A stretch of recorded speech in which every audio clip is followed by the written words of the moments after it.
Hi, and welcome. I'm Z, And I'm Keith. and we're going to tell you about the movie that we just watched. But first, a little bit of a heads up. Some of the movies we watch deal with heavy subject matters. In order to talk about these emotionally delicate things and the heavy subject matters that we sometimes cover, we add humor and crude language to add some levity and to process our own trauma. If that doesn't feel fun or safe for you, we completely understand. Please take care of yourself first and foremost. And we spoil the end of pretty much every movie that we watch. Now you know. On with the show.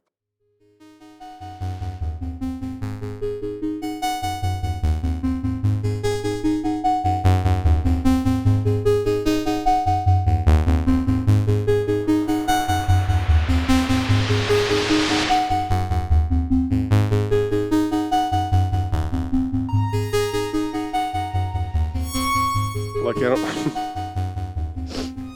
don't have IBS, I don't think, but Yeah, you do. From what I understand, anything that's like, just, how are people regular? yeah, that's basically, IBS is just not regular. Anyway, I want a bumper sticker or sign that says, like, this car makes frequent shits or something. This car has diarrhea. Yeah. So that I can just, like, legally stop in traffic or pull off to the side of the road. To diarrhea. Yeah, and not get penalized. There was a time I was driving Z to work, maybe? Yes, you were. And I almost pooped my pants. Had to run into the county market. That was Or no, it was a harvest market. It was so close to where I worked. He Yeah. could not make it. No. I even was like, I didn't think I was going to make it there. I was like, you can. I felt so bad. I had to go into my boss's office. I was late for work because of it. I clocked in, and then I went to her office, and I was like, look. Crying. Yes. I was like, I'm late to work because I'm a horrible partner. And Keith was nearly shitting his pants. And I was laughing the whole fucking time to the point of I was in tears. Like, I was hysterical. She was like, if you need to take a personal day to laugh this out. Legitimately, I couldn't. We had a red light, and you're like, I'm not going to make it. Yeah. And I had to turn away from you. I could not console you. I had to turn away from you because... Console. Oh. Yeah, Dummy. no. You're no help in those situations. So Except sorry. that, at this point, it's nice to know you're not Yeah.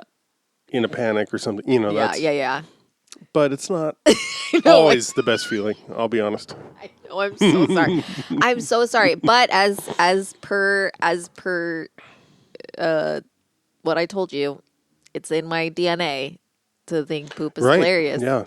Apparently there's like a ton of like Shawnee words for poop, and we have like a lot of poop stories. We think there's just there's like It's the how story raccoons of were made. the story of how raccoons got their eyes is that like some I can't remember the animal, it shit on their face and caked shit on their face, and they had to like scrape it off to be able to see. And that's how raccoons got. This is in our historical archive of stories. Yeah.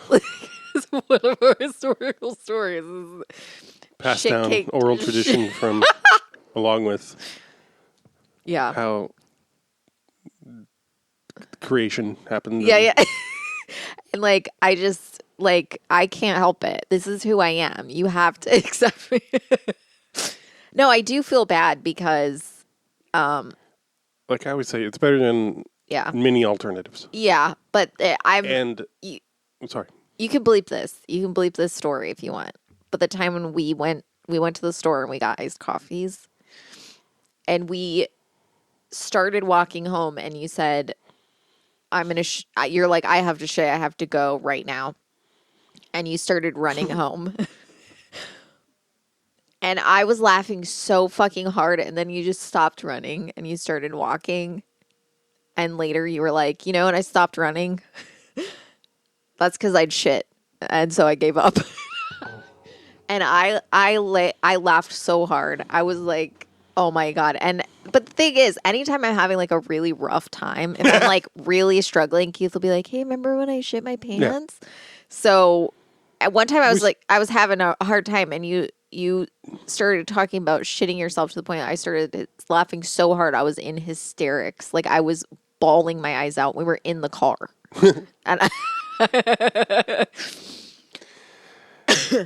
I'm a better partner. I know you are. Yeah, no doubt about that. I feel so bad, but it's so funny. Like it's something I don't know what it is. I don't feel weirded out by stuff like bodily fun. Like I really don't. Like it's very like if someone like if you shit your pants, like you shit your pants. Like what the fuck are you supposed to do? Like it happens. Like the way that it gets treated is like Yeah, right. if someone accidentally shits their pants, making them feel bad about it is so stupid because it's like, what's it going to do? Train their asshole to work better? Like, that's not really how it works. Like, if you have a shit pantsing disease, then you can't help it. You shit your pant. And that just happens. And I choose to find the joy in that. It's so funny to me. I feel so bad though, because you are the sufferer and I'm not. And was it after my hysterectomy that we were walking and I was like, we like went for, it was like one of our first, let's go for a walk. And I was like, I'm not up for this. And I was like, oh God. And then I was like, or maybe it wasn't. I don't know. Maybe I just had the bubble guts, but I was like, I might shit my pants. And I was like, I'm like, please don't leave me. And you're like, what? Like one for you, like, you know, several for me. And it's such a fear of like, you're going to shit yourself and someone's going to be like, you're disgusting. Yeah, right. You're unlovable. But that's not how I feel. I'm like, yes, I got another one. Anyway. Well, it's only going to get better for you.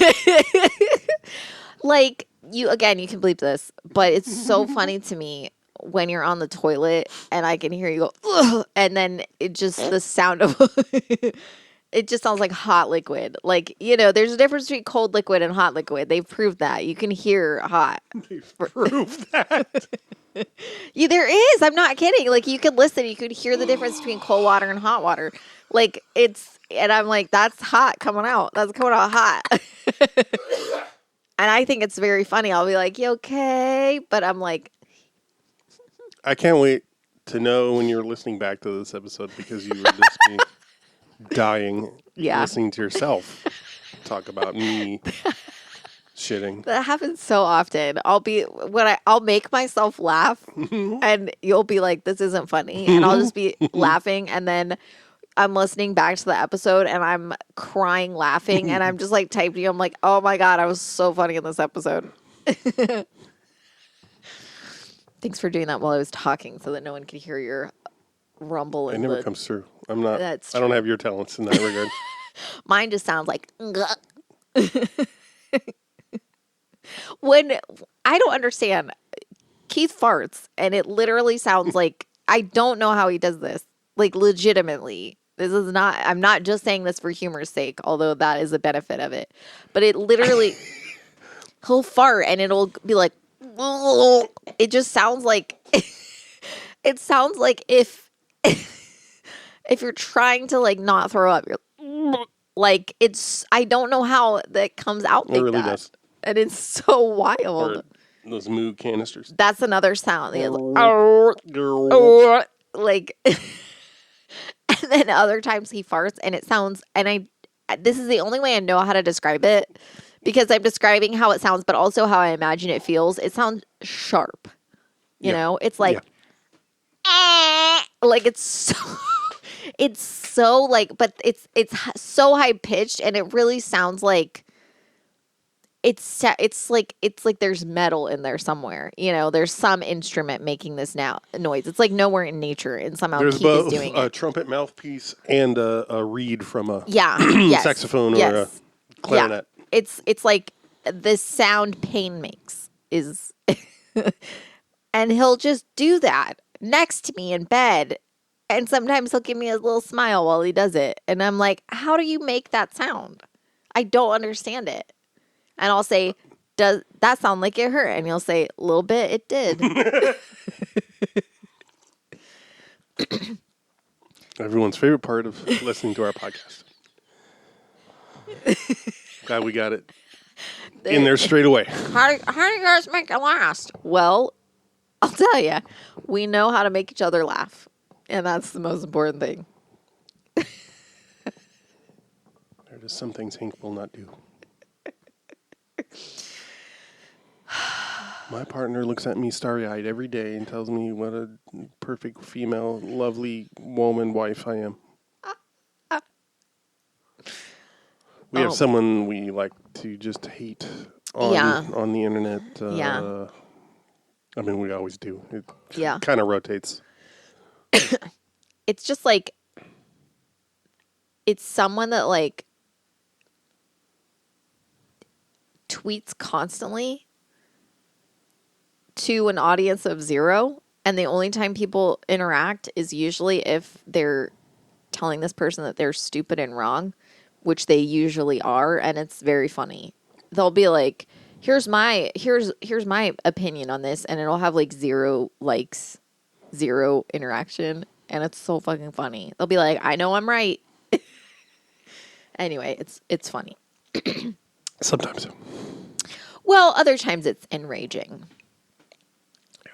But yeah, no one's safe. No one's safe from my eyes. Romy Michele. You said there's only one L. In Michele, yeah. Michele. I never, yeah. I only noticed it because it was fucking up my searches. Yeah. I believe it. Yeah. That's crazy. Still true. That's crazy. 2 dim-witted, inseparable friends Oh my God. hit the road on their 10-year anniversary, 10-year high school reunion. As stated, I don't remember if I said this in the lobby, but I'm pretty sure I said it in our lineup. Whatever. Yeah. Janine Garofalo, best part of the movie. Oh, yeah. So fucking funny. Yeah. Okay, Toby, fuck off. Yeah. And Cameron Manheim, is that who it is? Cameron Manheim, yeah. That's Toby. Also hilarious. Yeah. When she's like, yeah. Like, oh God. Like somehow is able to like silently say it. You know exactly what she's so fucking funny. Is she a Broadway person? I don't know, honestly. I have no idea. It would make sense. Yeah. Or she just in the practice or whatever. She was in the practice, yes. She's also a Law and Order alum now. Grew up in Peoria. Illinois. Yep. Okay. Before moving to Long Beach, California. Got a BFA from UC Santa Cruz. And then MFA from New York University. That's cool. Mm-hmm. Mm-hmm. Just means more for me and Danny. In 1995, she wrote... Please.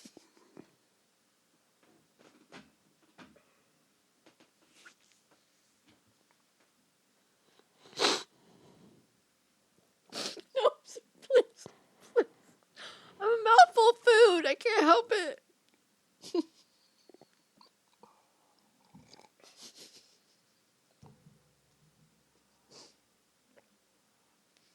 I don't mean to be like this. I'm sorry. I'm sorry.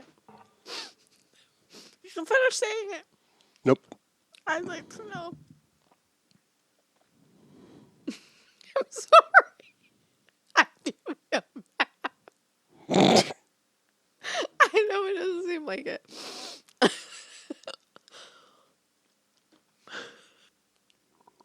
In 1995, she wrote and starred in her one-woman show, Wake Up, I'm Fat.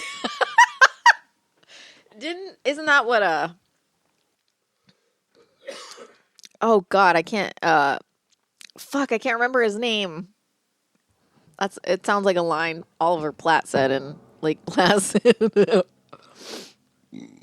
To Brendan Gleeson. Yeah. Wake up, you're fat. Yeah.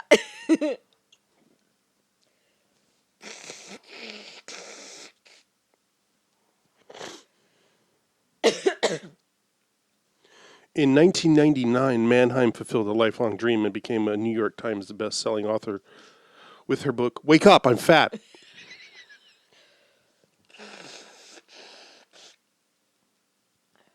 That's crazy, though. She's in Jeffrey. Oh, I forgot about that. She is? For like one scene. Oh, okay. Oh, God. Also, she's like...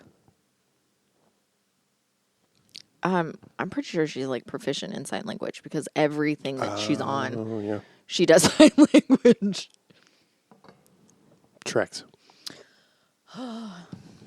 I think you said both her parents were teachers. Oh, okay. I thought you Not of ASL specifically. Right. Just yeah. Oh man. Yep. I still find this movie hilarious. A lot of stuff that I feel like, or I was, I guess, worried wasn't going to seem funny, or like stuff that didn't, that I didn't think was funny way back in the day is funnier to me now. Like the whole dream sequence is ridiculous, but I used to hate it for some reason. It's pretty lengthy. It's lengthy, but I used to think it was really boring, and I'm not a fan of dream sequences, and I was very judgmental as a teenage writer, you know? Yeah. And I was like, you put a dream sequence in when you don't have, Right. you know, the chops to actually finish your script. Not realizing that this whole movie is a joke. Like, this is not a serious film. Like, yeah. But I think it's very funny. Like, But when I was younger, when I was like a teenager watching this, I just thought the dance sequence was funny, which it is. Once Sandy Frank shows up, you mean? Yeah. That one? Yeah. Or the one with Sandy Frank is what I mean? Yes. I always thought it was funny, you know, but it didn't like really, like I was watching it last night and I was like, oh, this is actually really, really sweet that like he's like been madly in love with Michelle since they were in high school. Shows up. She's like, chill. Yeah, you seem cool. But Romy has to be involved. And he's like, okay. I guess I am successful. But no matter how much I accumulate, there's still one thing I just don't have. Your own country? I don't have you, Michelle. Will you dance with me? Only if Romy can dance with us. Sure.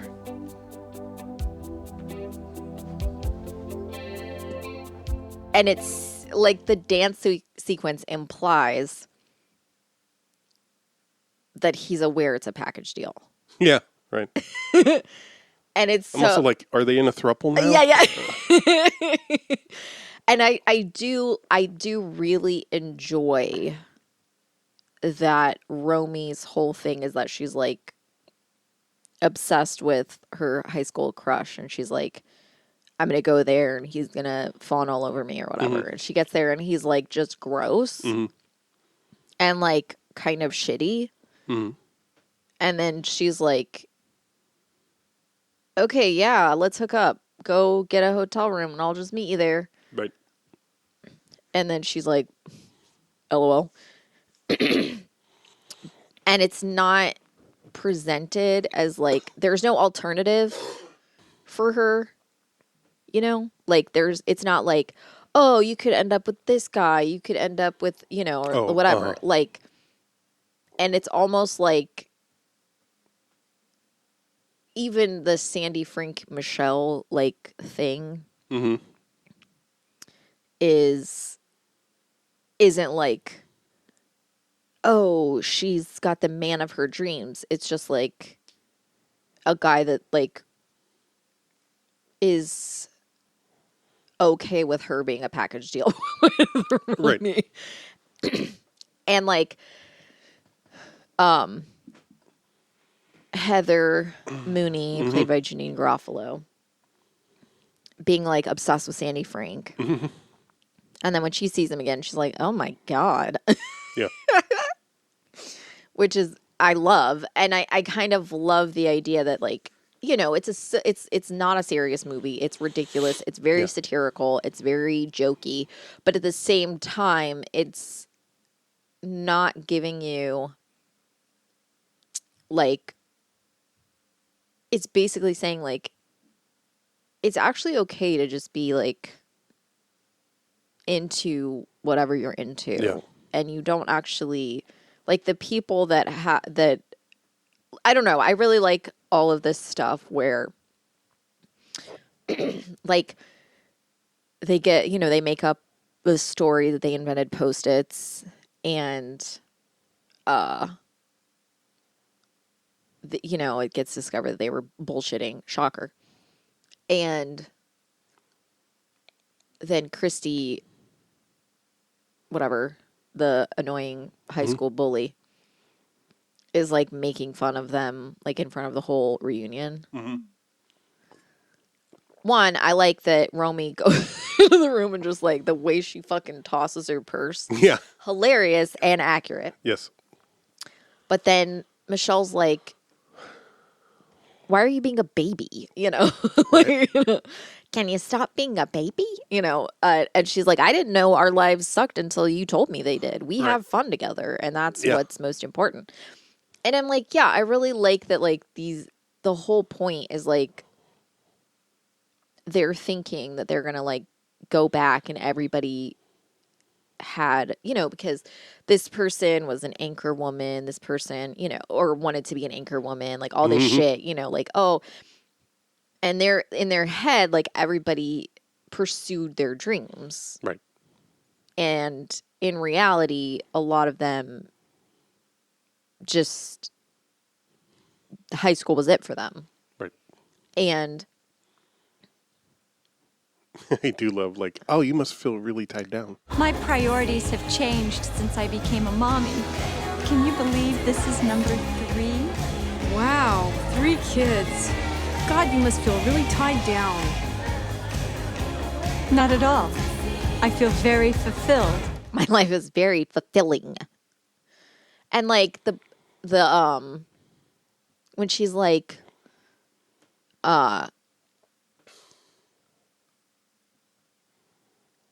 like when she says her name, she's like, I'm Christy Masters Christensen. Yeah. Like, oh God, like shit like that. Like, yeah. You know, when I was like watching it when I was younger, I was like, oh, she's so easy to hate. And now I'm like, this is so fucking funny. Yeah. Like, this is like, she does such a great job of like being someone that you absolutely fucking hate. Like when she's like eating her hamburger and shit, you're like, what the fuck? Can I eat the rest of this? It's a whole hamburger. That's my favorite part of it. What I like is it's just a burger and a bun. Like there's nothing else on it also, which is like, it looks so fucking dry and disgusting. It's so funny. Yeah, there's just a lot of it that is a lot of fun. I think it rides a very interesting line of being I mean, it's campy. Yeah. But almost like the scene you're talking about where she's like, Yeah, like that's, it's a lot of, not a lot. There are several films from this period, from the 90s in particular, that rode that line. And I think we've talked about this before. Like, But I'm a Cheerleader comes to mind. Yeah. Where, like, I think that's one reason, like, the dream sequence is almost, for me, it's fine. It works. For sure. Yeah. But it's like, at times you're like, the tone of this isn't that different from the rest of the movie. Yeah. So, like, yeah. like, it's not impossible that in their waking life, she would get hit by the limo and roll over. You know what I mean? Yeah. Where'd my shirt go? I can't find my top. Apparently, there's things I didn't catch in when they go in the dream sequence when they go into the ballroom, and like apparently there's like a string of lights that's like it's more like I read that before that scene came out, so I was looking out for it, but it's like sort of like light decorate, like not like a row of lights, but like when like lights they do like lights in a pattern. Oh, like a projection kind of? No. Like something that you would hang, but it's just lights. But it's like a banana and a carrot. I see. But like so kind a of bunch like, of little lights that make up one. Yeah. Something. Yeah, okay. And like how they do like at Christmas when they hang up with stuff on the tree. It's kind of like that, like you know the tinsely kind of And so there's like carrots and bananas everywhere, which are the magnets. Which I never caught that. I've seen this movie so many fucking times, and I've never caught that. We don't give a flying fuck what you think. I had a lot more, after saying I don't know how to feel about Mira Sorvino.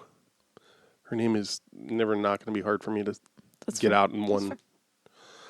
I had a lot more appreciation for her performance in this. Yeah, I was watching it, and I was like, yeah, I think that's something that I find really, like, when she's like,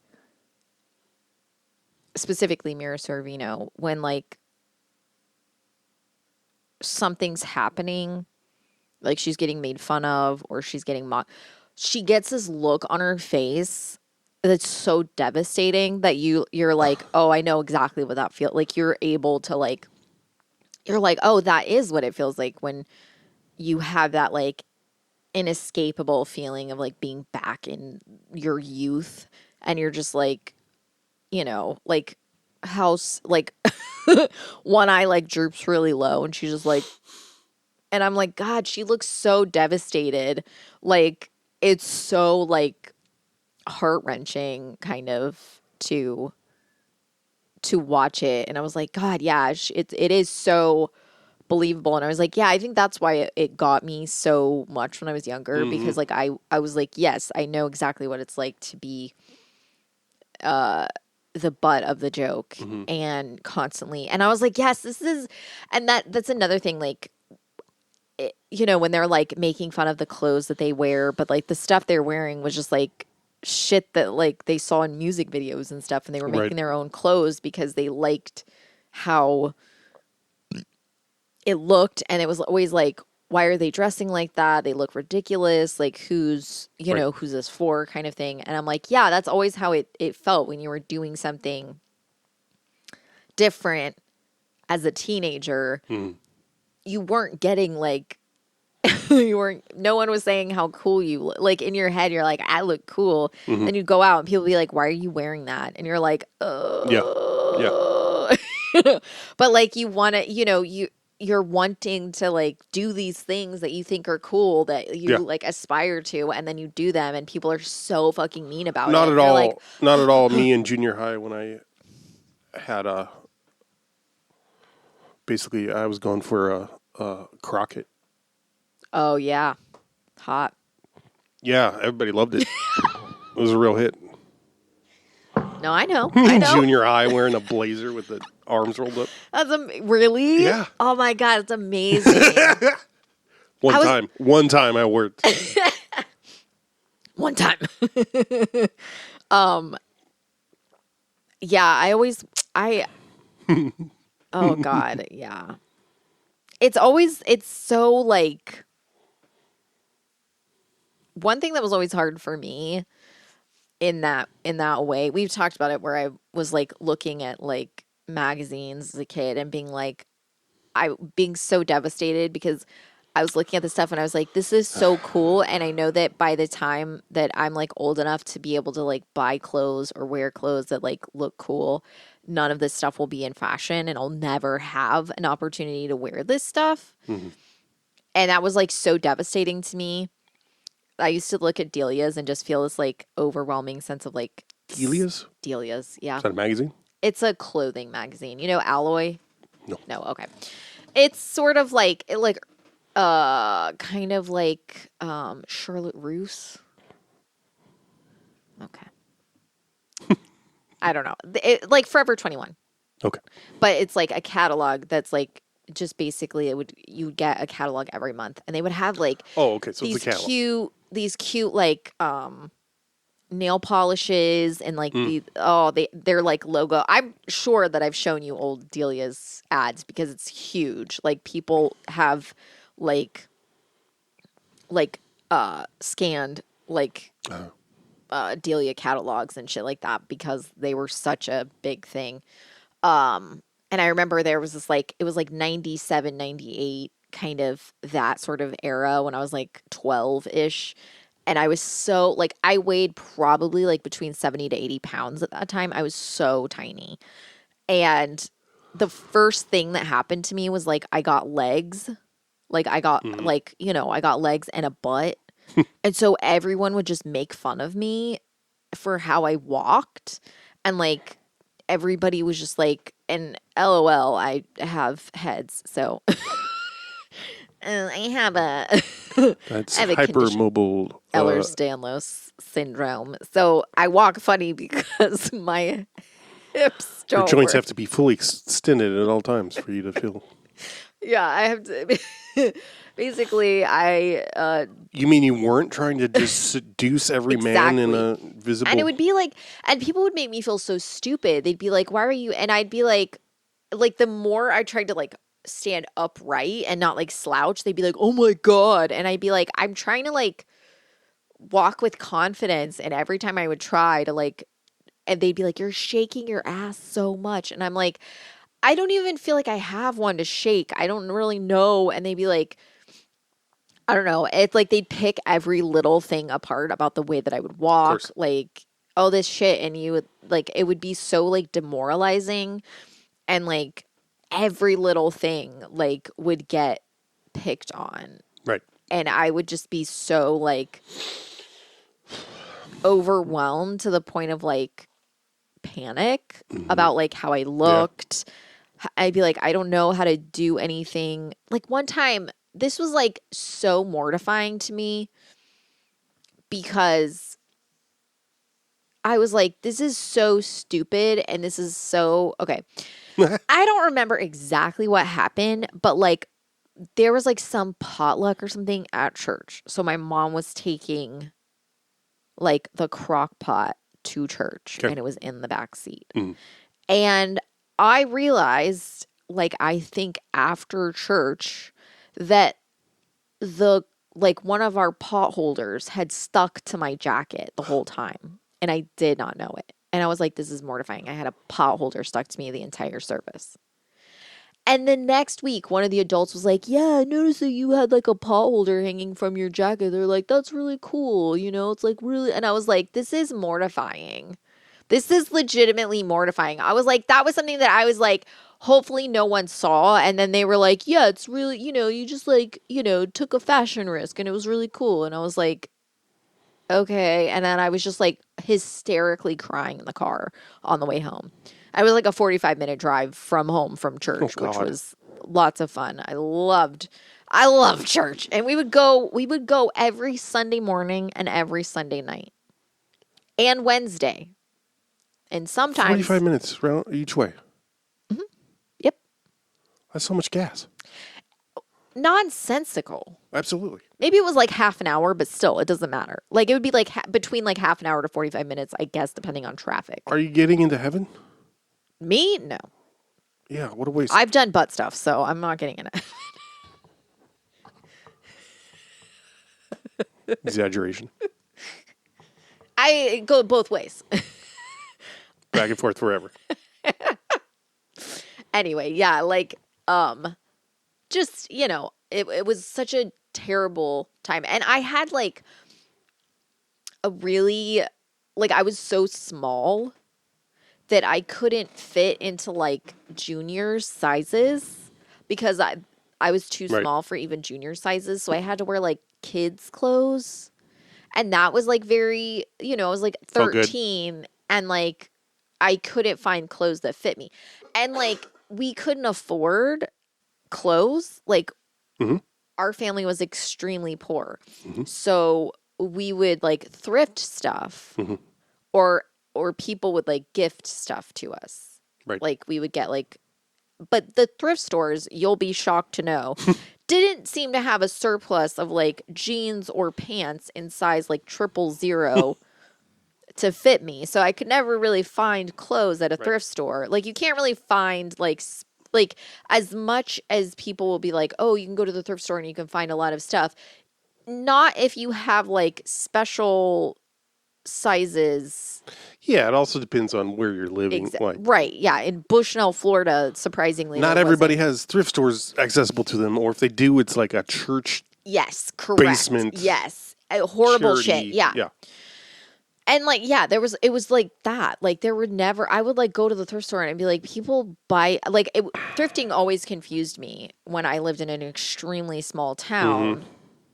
And people would be like, oh, you can find some really good stuff. And I'd go to the thrift store and I'd be like, I don't believe you. Yeah. Like, one time I was at the thrift store, I shit you not, there was a cup of coffee with mold on top of it, just sitting on a shelf. Sure.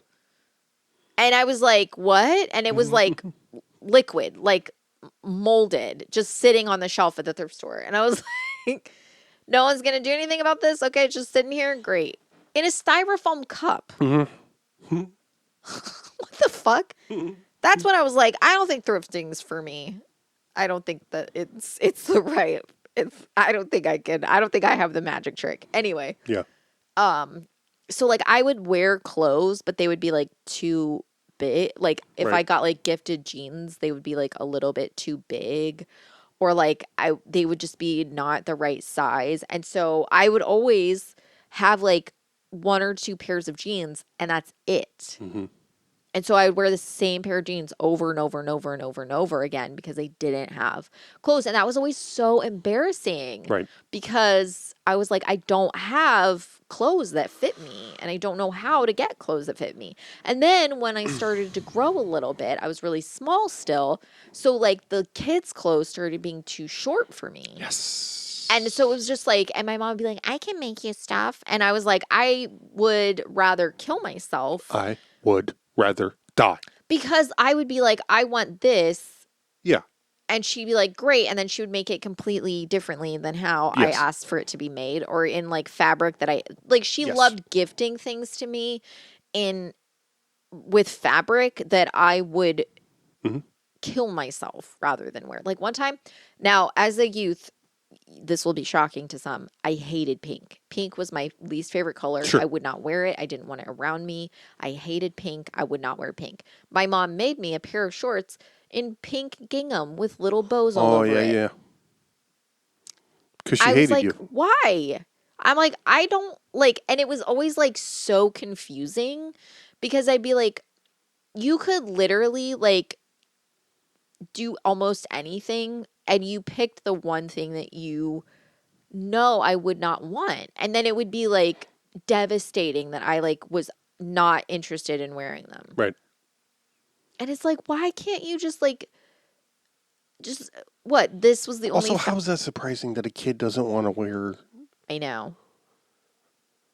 And it would be like that thing where like elastic waistband. I hated elastic waistband. I used to refuse to wear elastic waistbands for multiple reasons, one of which to me that was a sign that something was homemade or improperly made. Right. Now I love elastic waist because I'm chubby.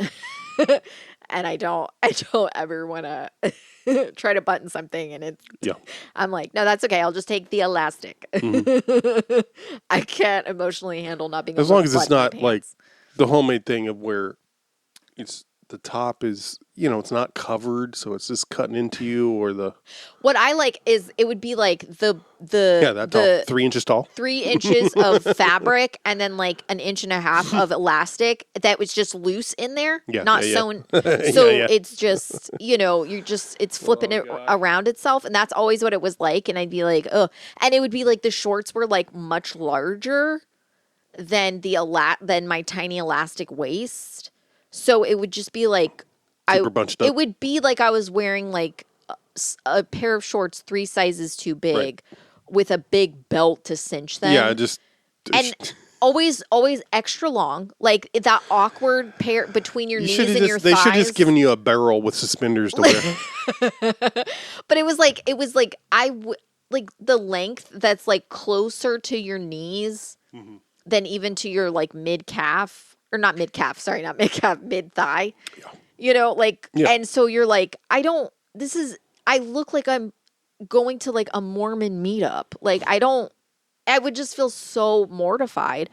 And it would be like, oh, you don't like it because it's homemade. And I'm like, well, yeah. Because you homemade it this way. Yes, because I'm like, yeah, I don't like, and I would be like, I don't like how you make stuff because I ask you to make it and then you do this.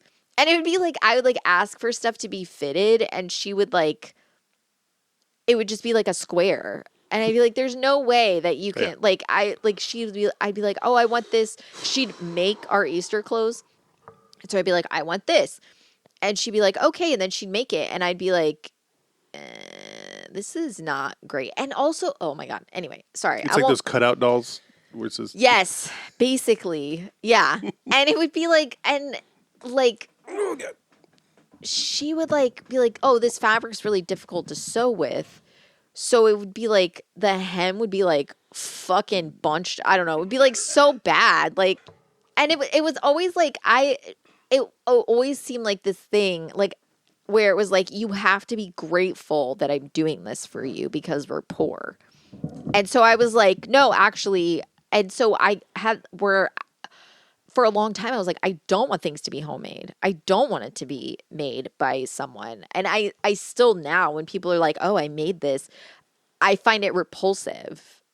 Like sometimes. I have that and it's knee-jerk and too for the same reason. I do feel bad, but like this is one of the reasons why like I can't, like a lot of times when people are like, oh, I love like crafts, I'm like, bye. Yeah. Get the fuck away from me. Yeah. I was tortured by that shit. I don't want that in my life. And so like it's internalized shit, but like if someone's like knitting, I'm like, kill yourself. Oh yeah. I'm like, absolutely. Just I would rather you shoot yourself in the head in front of me than ask if I want to knit. Like that would be less traumatizing. Anyway, Romy Michele, let's go again. No, I know, and it's like this movie, and it's very. It harkens to, like, is it 16 Candles where she makes all her shit? No, that's Pretty in Pink. Pretty in Pink, yeah. Where she destroys the most amazing dress that Annie Potts gives her and makes it into the ugliest fucking thing that you've ever seen in your life, and it's devastating. This was my prom dress in the 1950s or whatever, Annie Potts says. And she's like, okay. And then she takes like 3 inches off the hem and uses it for a neckline. And then just like, oh, devastating. I'm so glad to learn that other people are like, this is horrified by it. Yeah. Thank God. Yeah. Right. There's this like, yeah, I think the parts of it that really felt like the parts of it that always felt relatable, like still kind of do, where it's like, yeah, it does feel ostracizing and embarrassing sometimes to be like, oh, I have a dream, I'm doing my own thing. Right. And other people are like, oh, so you're delusional and insane and you're Right. going to die on the street homeless. And you're like, thanks. That's a drastic. I like that, speaking of delusional, I like that one of them is employed. Yes. In an entry-level position, Yes. and they're able to live at Venice Beach. Yes. And there's no parents anywhere ever referenced That's true. from anyone, which I do enjoy. Wow. Yeah. Huh. Yeah. And yeah, that's always something that I find very fun. I feel like that's something that is very 90s, maybe 80s too, but like specifically 90s, where they would like say that they were like, oh, I just do XYZ. Mm-hmm. And then it's like, you're like, that's not how that works. Yeah. Like, Friends is one where it's That's like, the first one where I don't remember who pointed it out. I mean, I don't think it was anybody I knew. It was just like, and it was years after it was off the air. They were like, how does anybody afford that apartment? right. Those apartments. Right. And it would like, Monica's like a chef. Uh-huh. And you're like, okay, what does that mean? Yep. You're a chef and you never cook anything or eat, obviously. Like, Ross does archaeology. yeah. Which, yeah, you could probably. And Chandler does weenuses. Yep. Joey is an actor. Joey is an actor, yep. And What does Phoebe do for work? I mean, she doesn't live with them, right? yeah, Ross doesn't live with them either. Oh, that's right.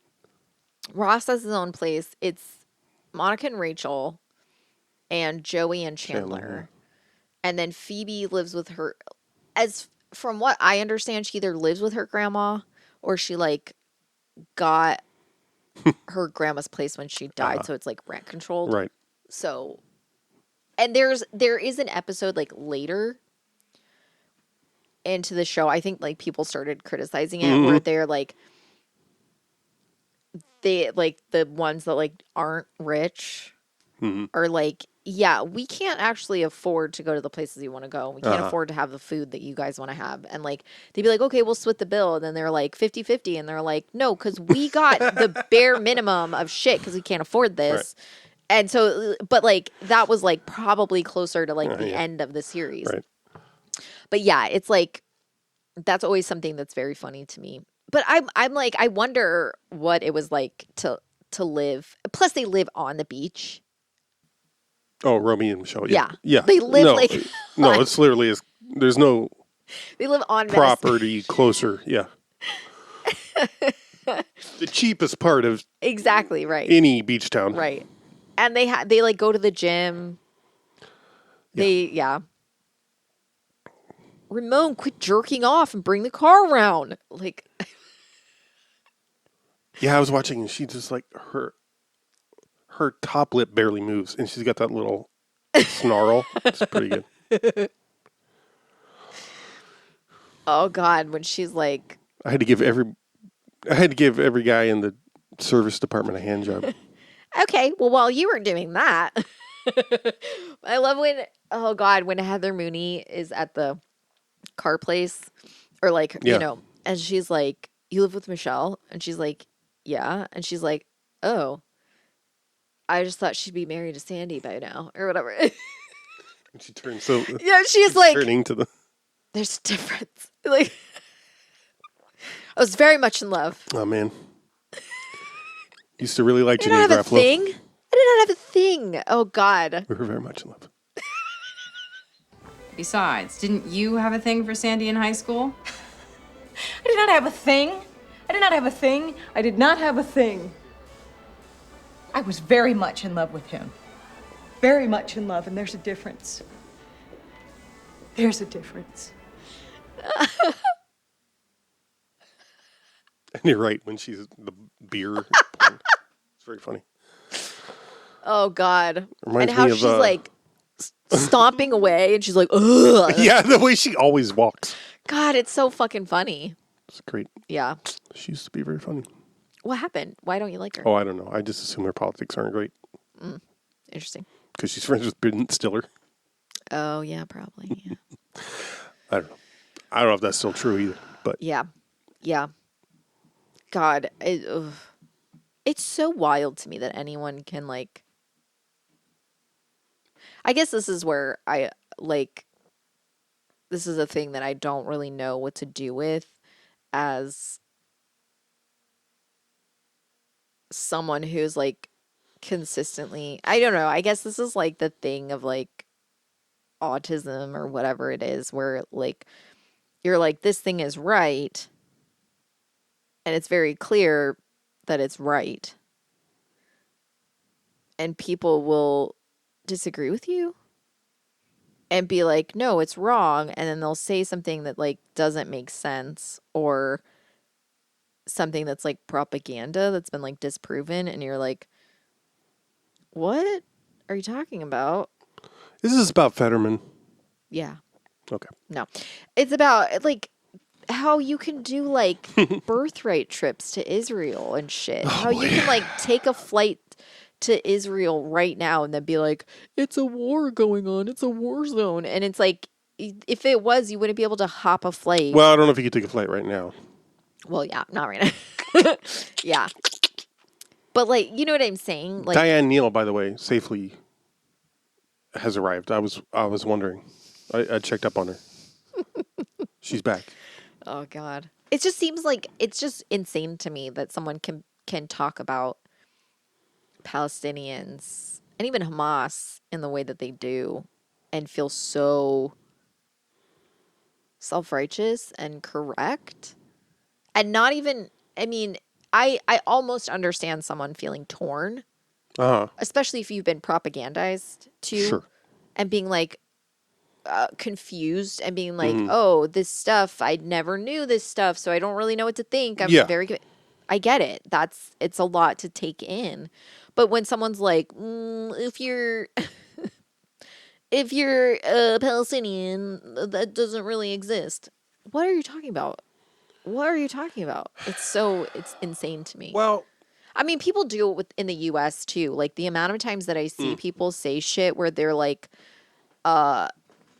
Indians lost because like they're stupid and don't, the Westerners won the war and defeated Native Americans, so they don't, like, I don't know why anyone's complaining about their life because we made the world better for you. And I'm like, what the fuck are you talking about?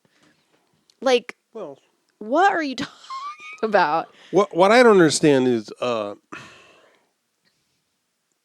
don't relate to. Well, first of all, like, I wish I could have conversations with people my own age who are adults and interested in learning. Yeah. I mean, like... Asking for a lot there. I know, clearly. Yeah. Especially on the internet, that's not going to happen. Oh, but, for sure. That is the thing I don't... this is very...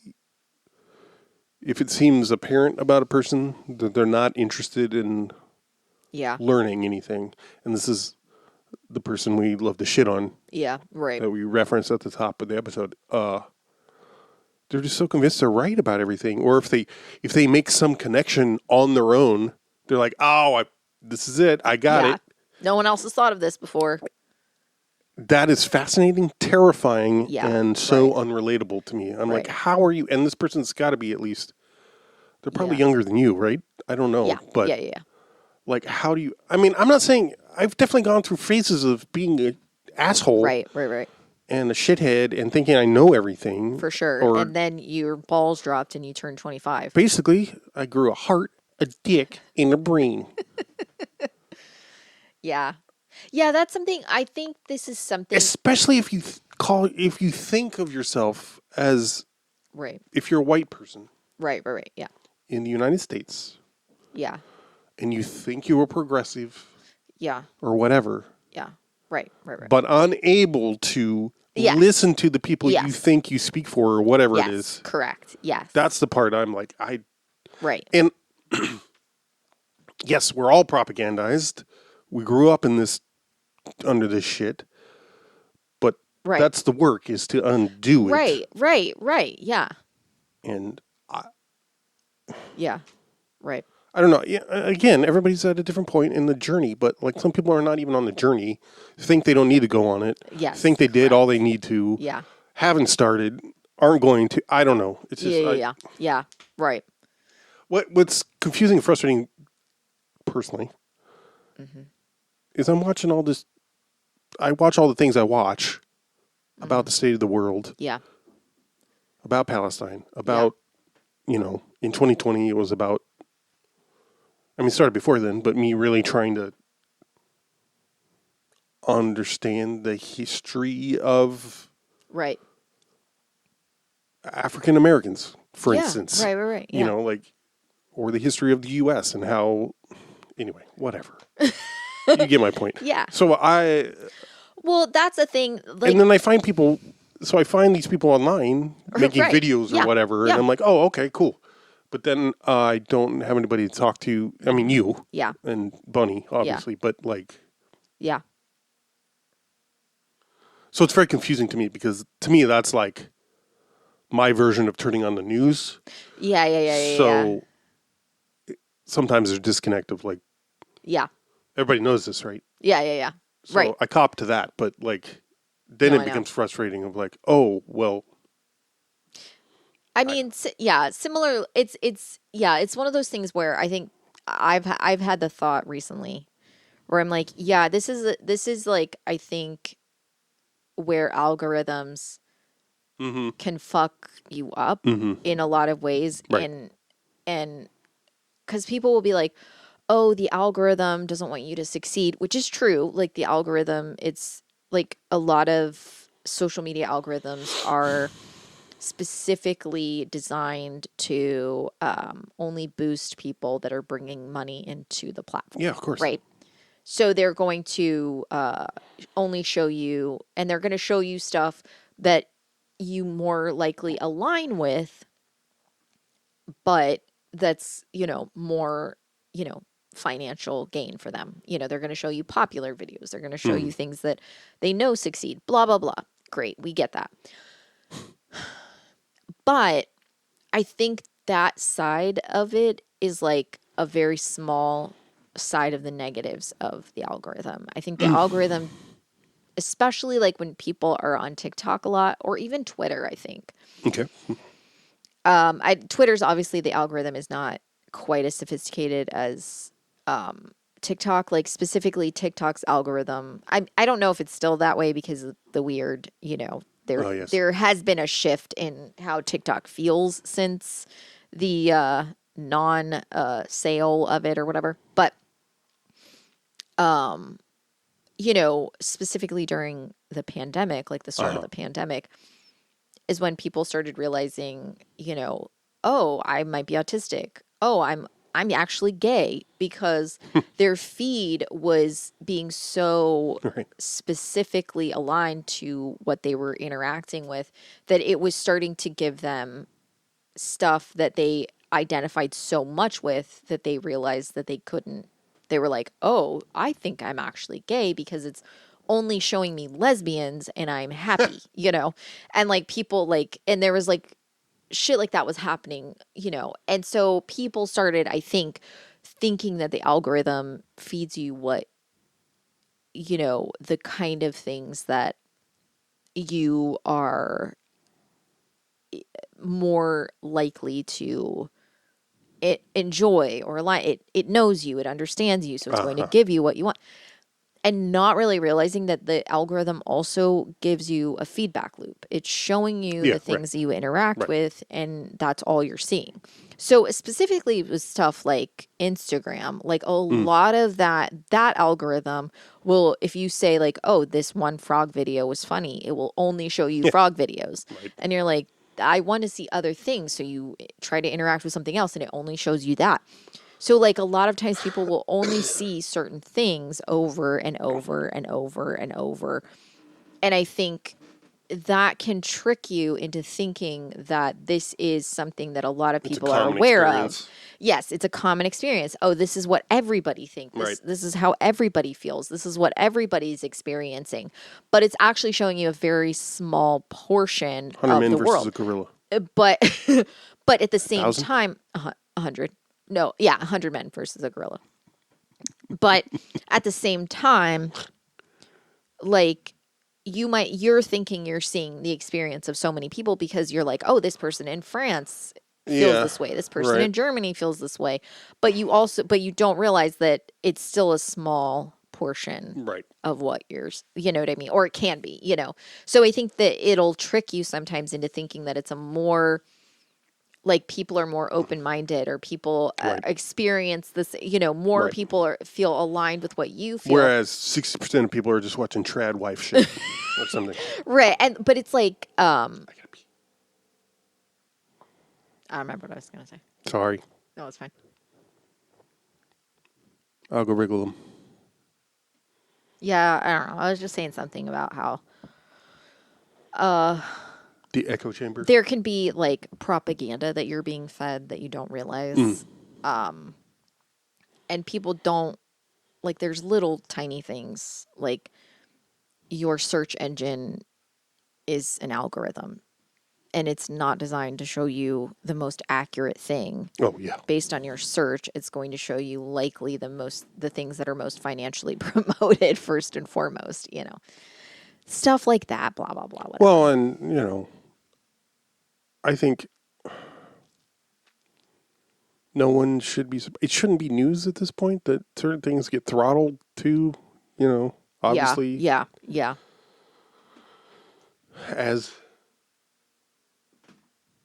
pro-Palestinian things are more and more getting persecuted or censored or whatever terms you want to use. I mean, I don't want to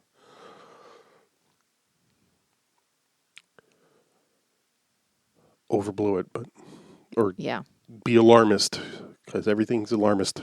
Yeah. Anyway, whatever. But yeah. It's not objective. It's Right. always going to favor Right. It's finance. It's going to favor yeah. political. Yeah. Anyway. Romy Michele. Would you recommend that film? Yeah, it held up better than I thought, or I enjoyed it more than I thought. I think it's one of those things I can't help, given everything we've been talking about. Like, it's hard right now. I don't know that it'll ever change for me now, but like, sure. it's hard to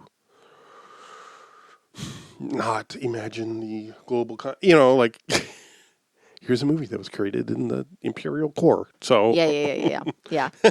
and there's only white people, pretty much. Yeah. I mean, you got the service center guys. Yeah. The help is is not white, so Right. that's fun.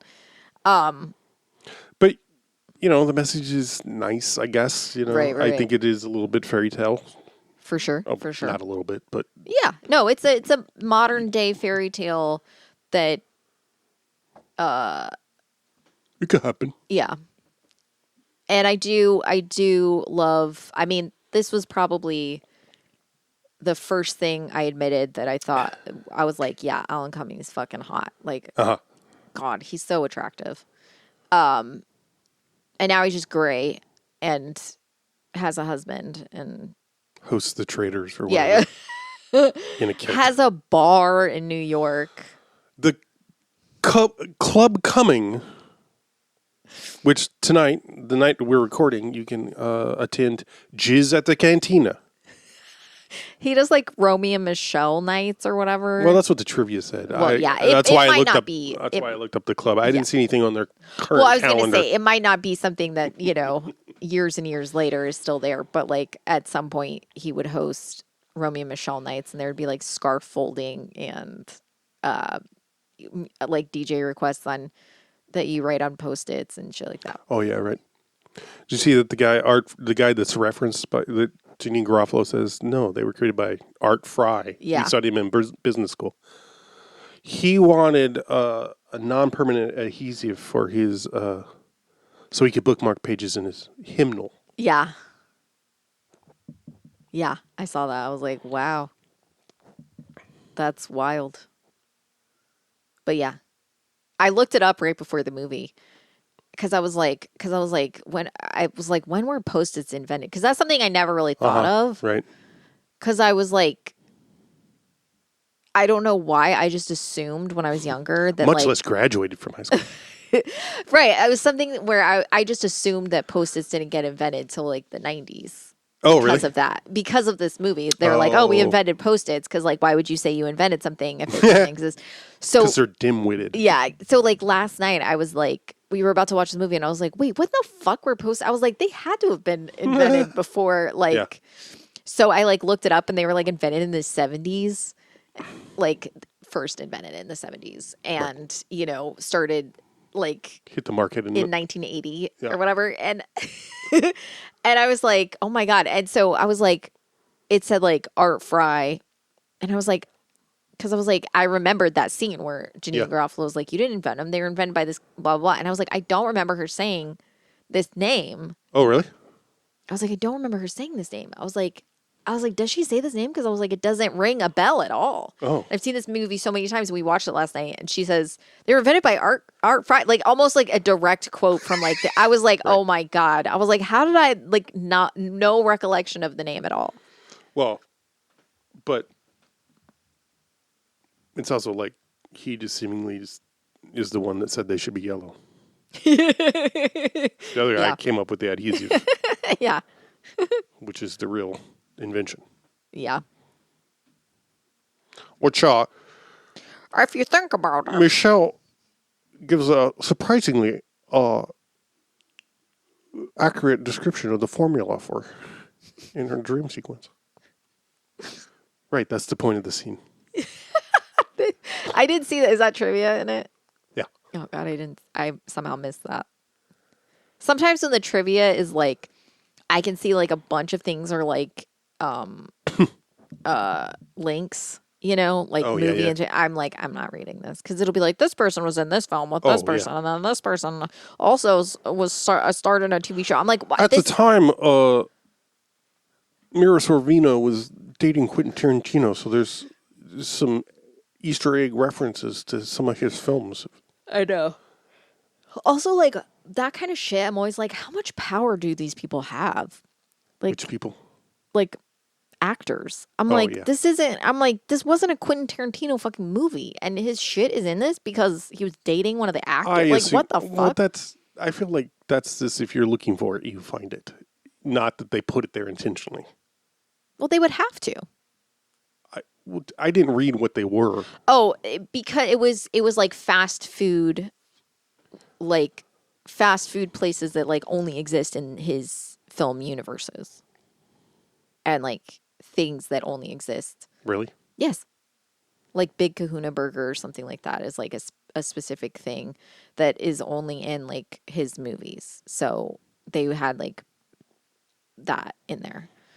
Right. That's what I'm saying. I'm like, what are you talking about? Like, I thought it was going to be like, you could clearly see their feet. And I'm like, yeah, whatever, you know? They're barefoot in the dance sequence. It's true. They are barefoot in the dance sequence. And also, I do like when they're on the treadmill in the platforms. That's fun. When she's like, did you deduct 16 pounds for your shoes? Oh, God. I've been killing myself for 8 days, and I gained a pound. That's impossible. Did you deduct 16 pounds for your shoes? Just forget it. I'm not going. I could not stop looking at Lisa Kudrow's eye makeup. Yeah. Mm-hmm. The shape of her eyes was so... Yeah. I was like, wow. That's something I always looked... Because they have like really similar makeup, but they have just a slightly different eye shape. So it's like the way I used to constantly look at how their eye makeup was done. Oh, God.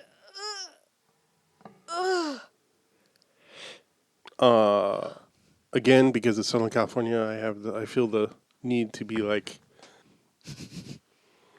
Venice Beach and Rodeo Drive are not close together. Okay. This is the thing about LA that I think if you don't if you're not from the West Coast, probably doesn't Yeah. make sense. Yeah. Or you wouldn't expect. Yeah. What gets referred to as LA is a very wide area. Yeah. I mean, and I don't mean I mean by people who live there, not just Yeah. not just how, you know, everything in New York is Manhattan and how everything on the Southern California is LA. I don't mean that. Yeah. Which also happens. Yeah. I mean, Yeah. huge. Like, Right. if you don't live, if you haven't lived in a place like that, which I don't know what is like that except Southern California, Right. it doesn't make sense. Yeah. But like, yeah, Venice to Rodeo Drive is in Beverly Hills. Venice is on the beach. Yeah. And sure, they're relatively close, but Right. It's sort of it's kind of like how I feel about like when I lived in Vegas. And I didn't technically live in Vegas proper where I lived, but it's like Henderson everybody- wouldn't be there without. well, yeah, like there's no like there's nothing around. Right. Like you can literally see the whole strip from where I lived. Yeah, you can't really live in Vegas either, right? Yeah, I'm sure people well, do. no, but you can, but it's not. Yeah, it's not. Right. It's not really this. Like you don't really have the same. Like a lot of places will be it's like Israel. It's not like how Chicago. Like if you're like I live in this suburb. Yeah. People are like that's not really Chicago. Right. You know, it doesn't exist like that there because there's nothing around. Right. You're only there for like it. Vegas is like the thing. Like it doesn't. You don't have the same sort of like people don't actually give a shit there. Everybody's like, yeah, it's Vegas. Like because the whatever. Like there's casinos everywhere. It's the same. It's and you can like see like the city. Like it's crazy. Oh, it's yeah. crazy. Yeah, like you're in the middle of a desert, but. Like movies and stuff, they'll like show the strip, and it'll be like the old strip that's like is not technically with the strip. cowboy and shit. Yeah, Yeah. and it's like no, that's not like if there's a covering over it, Right. it's not the strip. That's old. That's like old Vegas. That's what everybody that lives there calls old Vegas. Right. And it's a very run down. It's a lot of like. It's just like where you go when you don't have that much money, or you go when you're like looking for the cheapest It's like off place. Broadway. Yeah, kind of. And so like Off strip. Yeah, and it's like a lot of movies and stuff will be shot there, probably because it's cheaper, Right. or way easier. Well, it's probably easier to close down to traffic. because it's literally like a couple blocks. Like Yeah, Vegas is like probably like a mile, maybe a mile and a half, the whole like, but it's all like fucking MGM, Mirage, fucking Planet Hollywood, Bellagio, Caesars. Like it's just this and huge ass buildings and constant traffic jam. Like no, if like I'm not kidding, it is a mile long, one singular mile.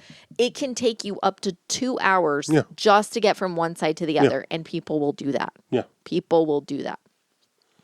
I mean, it would be I used to go there all the time. We used to like my friend and I used to hang out on the strip all the fucking time. And like there's places that have like free parking. Like I think the Bellagio had free parking, so we'd just go to the Bellagio, but Nice. like a few places, but like we wouldn't like go it would take us like a long ass time just to get there, but like whatever. Anyway, like it's just it's like a very, very like you're not going to, and like traffic completely different. Like that was like the first place I went where like traffic lights like basically you get the okay to go like to walk and you just cross the street in a large group of people. The light will turn red. Yeah. You will not have and you're still walking because you got to get from one side of the street to the other. Right. It's going to take a minute, and that light is not going to stay. And like people they're like, oh, like so frustrated because like honking their horn, but it's like there's a whole gaggle of people that are crossing the street. Like it doesn't like it probably like 50 people at least are crossing the street at once. Yeah. So you're not getting like and like it would just be like if someone stops like and you don't have a go sign, you just go. Like it's one of those places where like you actively don't, you just go by the flow of traffic. You don't necessarily go by what the traffic lights say.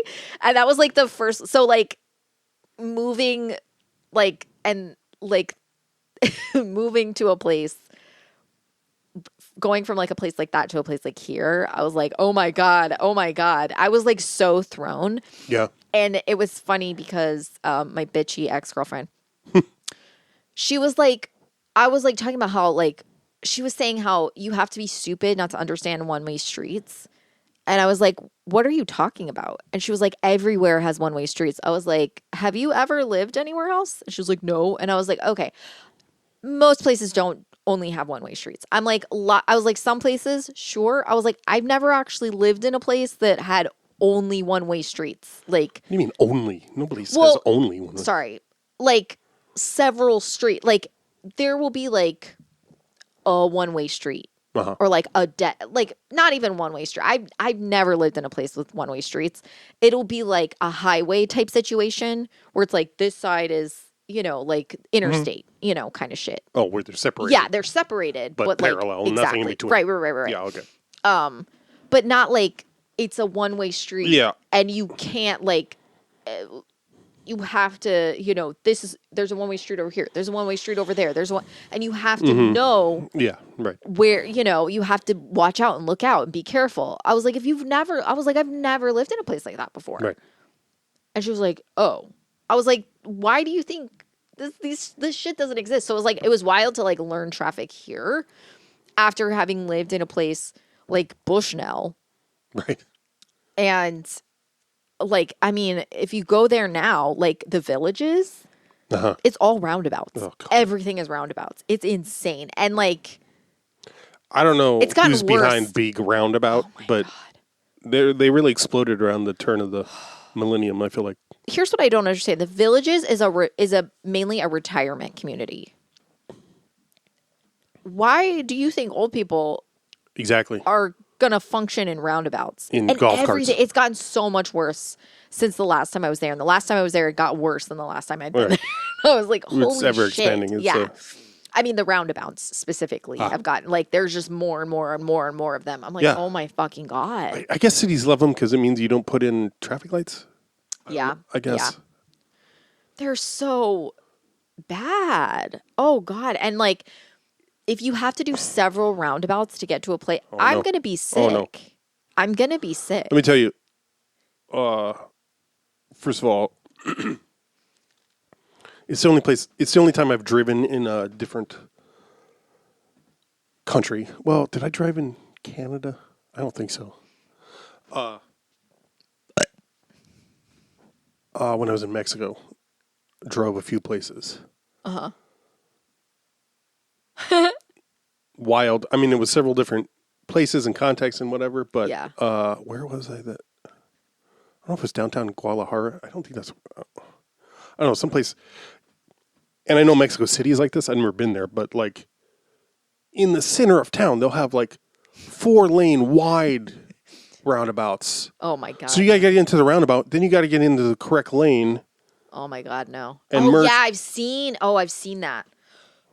No, thank you. I mean, I've seen like the huge roundabouts like that. I'm like, terrifying. No, sometimes you got to spend a day there. Right. What is it? I'm like, what does it mean? It's like, it's like someone being like, okay, geometry while you drive. Like, thanks. No, I'll just walk and never go anywhere around. Can't handle the truth. And last time we drove into, well, I don't know if it was last time, but I remember we drove into Chicago. Yeah. And then, us? Yeah. Okay. And I don't know if you remember this. It was a time where I felt so small town. Oh, yeah. I don't remember, but I relate. Well, it was like first we were on the freeway, and then a fucking semi was merging from the left. Oh God! And I was like, "There's no place to go." But then we were on side streets, and was having to turn left and people going around us on the right to make a left turn. Yeah. Yeah. In front of me because I was taking too long or something. Oh, yeah. I love that shit. I love impatient drivers when they start doing shit that you're like, okay, if you want to die, that's fine. You know, like it's because to me, well, especially like that because I'm like, okay, I'll just wait until there's nobody on the street because I can't go if you're right, exactly to the right of me and going to turn left in front of me. Yeah, yeah, yeah.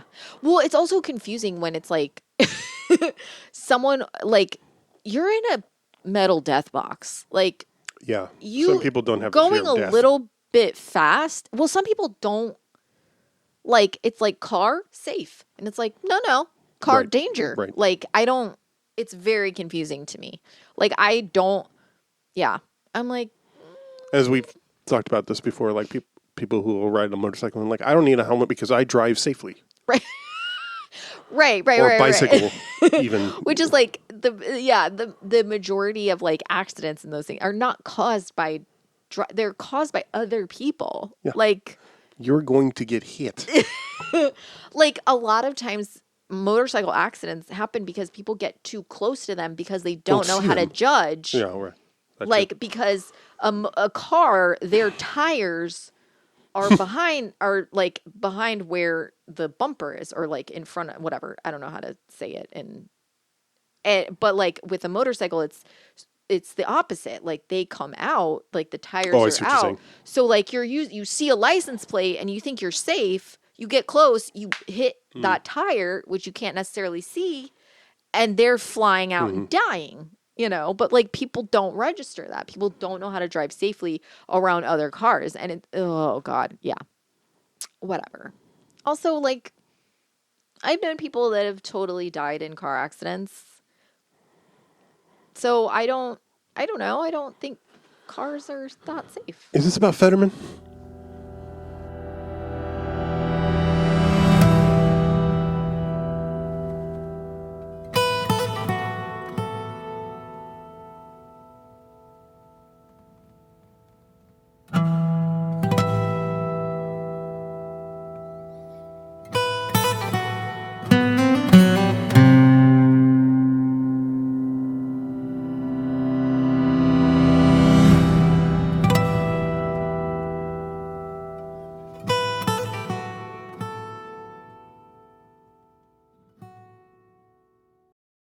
Illinois.